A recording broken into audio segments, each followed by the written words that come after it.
This has to be one of the most successful U.S. manufacturers that there is. Well, you know, of our whole fleet SLSA models in the market today, about 2/3 of them are from Europe. So we kind of wonder about our American guys. Are they being well represented? And here's one of the best represented among them. RANS is a very successful kit company with over 4,000 kits out in the field already and flying. But now they're fully into the SLSA world, and they've got 3 different models. This is one of them. This is the S7LS Courier. And it's a tandem arrangement, as you can see. And look at this door space here. One huge door, but not just one. There's one on the other side as well. It's an airplane that I kind of thought, well, it's going to be a lot of a cub life soon. And when I finally went aloft with Randy a couple of years ago, I went, I should have flown this one sooner. This is a sweet flying airplane. Now, this airplane has a history too. I mean, it's not something that he just brought in because of light sport. No, actually, Dave, you're right. First of all, it was a kit, and they sold a bunch of them that way. But then a few years ago, quite a few years ago, back in the early 90s, the FAA went off on the primary aircraft category. And there are only 2 airplanes that ever did that, and this was the second one. But they had one primary aircraft certification with this, so it can be flown under the rec pilot rule and all of those things. And when it came time for the LS certification, it was pretty easy because he'd already done all the hard work with the other program. And he's also offering, to my knowledge, this as an experimental aircraft too. You can kind of have this one almost any way you want it. You can build it as an experimental amateur build, which means you can do all the maintenance and that stuff yourself, or you can have them fully build it for you. And as you can tell, one of the things I've always liked about all the RANS airplanes I've ever seen, the ones that come from the factory, are just beautifully finished. These guys have a very nice sense of taste and excellent execution.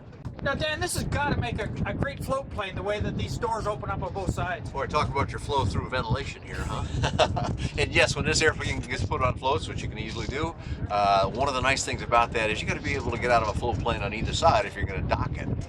If you beach it, that's something else, but if you're just going to go to a dock, it's really handy to have this. Plus, it just makes the entry and exit so nice in a tandem aircraft, and I mean, this has got to be about 5 feet from front to rear. That's a wide door opening. And again, this has got that European finish to it inside. It does. It's a really nicely done airplane. I mean, it's intended to be the look that it has with some exposed tubing to it. This is not a sports car, a high-end luxury vehicle. This is more of a utility airplane, but one that flies so sweetly that you'll get by anything you see on it that all you got to do is go take a flight in it. Control system, of course, it's tandem. You got joysticks in both places, of course, and in both cases on this particular airplane, they've got trim and push to talk and everything right on the joystick, so you don't have to move your hands around. One throttle you see up here for the front pilot, and of course for one in the back, so you can do full training. You can fly from either position very well. It uses toe brakes. We'll look at that in a minute, but in both positions here, you've got toe brakes back here available to you, and steering in both positions, so you can fly or instruct in this airplane very easily from either position. And one thing I really like about these doors, you can open these in flight. Now, you can't open them at high speed, but if you want to fly this airplane around at 60 or so miles an hour, you can have both of these doors wide open here. That's got to be a charmer for anybody that likes open cockpit flying. It looks like your fuel gauge is just above your head there. Yeah, just above my head, and there's one on the other side too that your camera can't see, so it's very easy to check your fuel supply. This is what's called a sight gauge, and it's called that because all you have to do is look at it. No question about whether the instrument is reading right. You just see what the fuel in the tube is, and you know exactly what fuel you've got on board. Now, is this a standard seatbelt arrangement that would come with it, Dan? Well, it's got shoulder belts and it's got full security here, which we like. You know, anybody likes that. But you know, it does look like it's a little ways to the front. So if you had this cinched down real tight, how are you going to adjust some of your switches and knobs up here? No problem, because you've got a recoil belt, just like in your automobile. Allows you to move forward. But if you go hard and tight on it, it grabs just like it does in an automobile. So in the back, we've also got the same restraint in there, so that you're really held in position very well. And although it's kind of dark in here because they use black cloth, there's a whole storage area back in here. If you pop these little Fast-Tech clips, you can see that there's a whole bunch of area back in here. It's a fabric contained thing, but you can put a fair amount of luggage back in there. The visibility out of this airplane has to be fantastic with that skylight and the way the doors are. Well, glorious. Obviously, you can see this way very, very well, and even with the doors closed, it's still that way. But as we look overhead here, it's all glass all the way back behind the aft seat, so you can see every which way you want to see in this airplane. One of the things I really like about it, and I imagine that's true of all the S. Now, all although this looks like a bush plane, Dan, it looks like the instrument panel is Well, like I told a little more modern. Pretty electronic here, isn't it? There's not a round gauge in sight. By the way, as we talked about the two seats here, this one is to be flown solo from the front seat.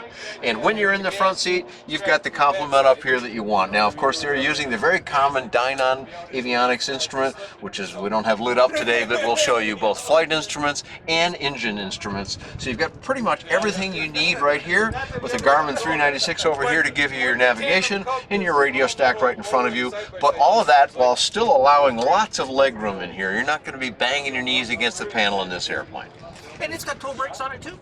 Yes, as you can see down here, it's got dual rudder pedals. Of course, they're front and rear, but in the front here, along the top, where I'm pushing with my fingers, hydraulic brakes to give you differential steering. In addition to, of course, it's a tail wheel steering airplane, and that tail wheel can be broken free, so you could turn this airplane right around on one main wheel or the other, especially when you lock up the brakes. Just about as much maneuverability as you could ever ask for. Flaps are right down below your seat here. Now, when you're flying in the airplane, when I discovered it, you just sort of reach down for the flap handle, but then it's got the detent on the front. Push in the detent, bring the flap handle up, and very easily operated from the airplane. It looks like a little bit of adjustability built into the seats as well. Yeah, you need to do this before you fly, but there's a pin right here, as you can see in my hand, and that allows you some seat adjustment to the aircraft so that you can make it size to you, but you do need to do that before you get in the air. Now, what do we power this one with, Dan?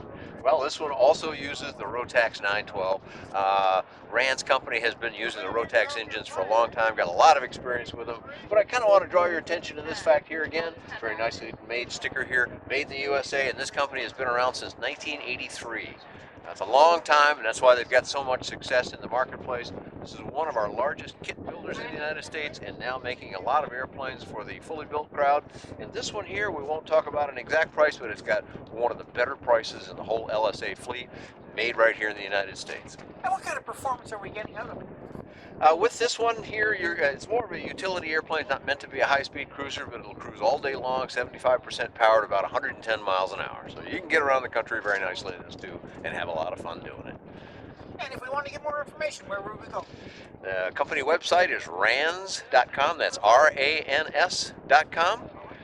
And do you have a flight report on this one? I have had the pleasure to fly this airplane. I do have a pilot report on this and most of the RANS airplanes at ByDanJohnson.com. That's